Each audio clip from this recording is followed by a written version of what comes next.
సుబ్రహ్మణ్య భుజంగ స్తోత్రాన్ని ప్రతిరోజు నియమంగా చదువుకునేటటువంటి అలవాటు ఉన్నవాడికి చిట్ట చివర జ్యోతిస్వరూపంతో సుబ్రహ్మణ్యుడు దర్శనమిచ్చి స్కందలోకానికి తీసుకెళ్తాడు అంటారు.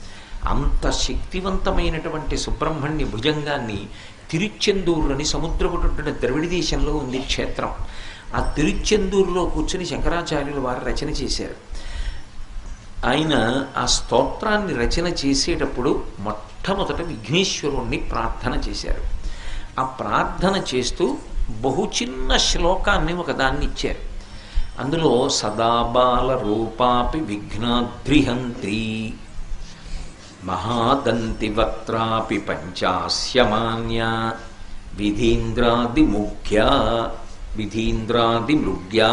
గణేశాభిధామే విధత్తాం శ్రియం కాపి కళ్యాణమూర్తి.